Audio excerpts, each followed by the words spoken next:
Most people over 45 still think they need to lift really heavy weights to build some muscle, but it's simply not true. I've helped hundreds of clients grow muscle, get stronger using one smart technique. No maxing out, no rep joints, and with way less risk of injury. Studies now show that all you need to grow muscle and get stronger is to focus on a concept called effective reps. It works for every exercise, but most people don't even know about it. And I call it the power pause method, simply so you can remember it. And today I'm going to show you exactly how that works, plus 3 exercises that you can use with it right away. And this concept is very universal, so you can take this away and apply it to all of your exercises. Now, if we haven't met yet, I'm Gavin, I'm a personal trainer, and I co-own New Zealand's only fitness studio for people over the age of 40. And over the last 10 years, I've coached well over 1,000 people over the age of 40. And fitness coaching is all I do all day long. So I'm going to take you into the gym right now, show you these 3 exercises so you can go off and practice it in your own workouts. So the 3 exercises I'm going to apply this to are simply going to be a leg exercise, a back exercise, and a chest exercise. Okay, they're the 3 compound movements that pretty much hit most of the muscles of the body at once, all right?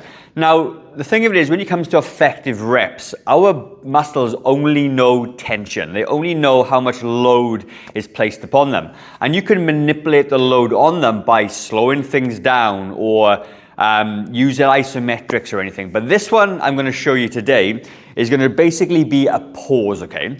So when you think that the weight is heaviest under gravity, and I'll show you with the squat, you're going to pause and hold for about 2 to 3 seconds, okay? Then you're going to finish the repetition. So what it actually looks like, I'm going to do 2 versions of a goblet squat essentially.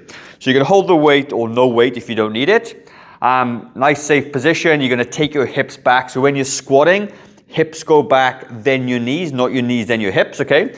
So your hips are going to go back, then you're going to bend your knees, your chest is up nice and tall, and most people will just bounce around doing squats like this, all right? Now, what I want you to do is take it down, count 3 seconds down. 1, 2, 3, pause right here. 1, 2, 3, stand back up. Repeat the process. 1, 2, 3, pause. 1, 2, 3, and come back up. What this allows you to do is make the muscles do all the work and not your tendons. Because when you stop at the bottom, your tendons don't have the bounce to come back up. So your muscles have to stop, stay contracted, and then come back up. So if you're not very good at doing squats and you need to use a chair, you can absolutely do that. So what I'm going to do, I'm going to take it down. 1, 2, 3. And just before you sit down on the chair, you can plop if you need to, then you can come back up. But I want you to pause in the bottom position for as long as you can, if you can, all right? But if you need to sit down, you can absolutely do that, okay? So that'll be the one version using the squat. Now, before we jump into the next exercise, I've got a full strength program absolutely free that you can download, all right? It's designed for people over the age of 40. It's been tried and tested hundreds and hundreds and hundreds of times. In fact, this has been downloaded 3,000 times. So if you would like a copy of that strength program, absolutely free, comment strength down below and I will send that over to you very shortly. Now, the next exercise is going to be an incline press up. A lot of people over 40 can't do a full press up. And in fact, even if you try and you make a complete hash of it, you're at massive risk of hurting your shoulders, all right? Now, what I do prefer instead is an incline push-up like this. Now, this could be a countertop or a bench, whatever you need to do, but it's a beautiful way to do a press up with this concept as well, you know, and get the most benefit from it as well. So a good press up position looks like this. What I want you to do is have your hands just outside of shoulder width. I want you to come up on your tippy toes. This is a super hack for you, right? And what I want to do, I want to aim my middle of my chest, okay? And the bar is going to hit. What it looks like is like this. You come down, okay? That's the target. I'm not coming down and banging my head. My bum doesn't stick out, all right? And if you can't do this, you lift up the bar or the bench, okay? Make it so you can do this exercise, because with the pause, it's going to make this so much harder because your muscles are doing the work and not your ligaments and tendons. So again, what a bad press up looks like is people bouncing like this, okay? Now that can cause a massive risk of injury in your shoulders and whatnot. But if you come up nice and tall, you come down, take your chest to the bottom, 1/2 inch or centimeter, hold it for 1, 2, 3, and push back up.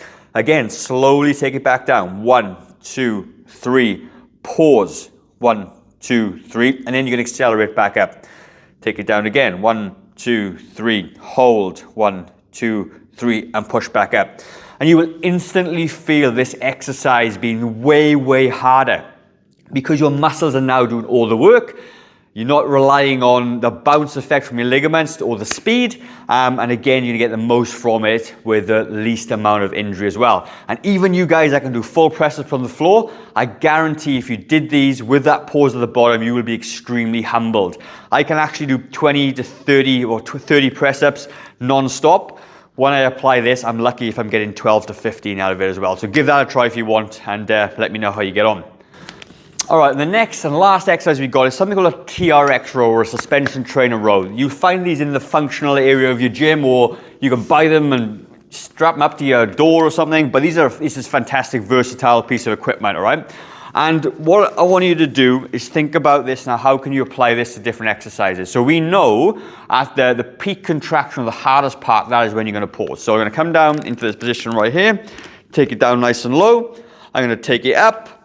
Now this is the hardest part. Hold. 1, 2, 3. Now reverse. 1, 2, 3. Slightly different than the press up. Pull up. 1, 2, 3. Slowly lower. 1, 2, 3. And come back up. 1, 2, 3. 1, 2, 3. And even for somebody that can do lots of these fast, I can't do lots of them slow. And there's a fantastic way for you to get to build the most muscle with really effective reps without really hurting yourself as well. So you can leave your ego at the door just a little bit, lighten up the load, do it properly, controlled, and you will see your results skyrocket if you've been at a bit of a plateau. And if you're somebody new to this, try them, but be humbled because you do not need a lot of weight for that as well. Now, if you would like a copy of that strength guide, just remember comment strength down below. But I'm going to leave a video in the top left-hand corner with another technique that you can use if you like, called the ISO pump method. Go to that video and I'll see you there shortly.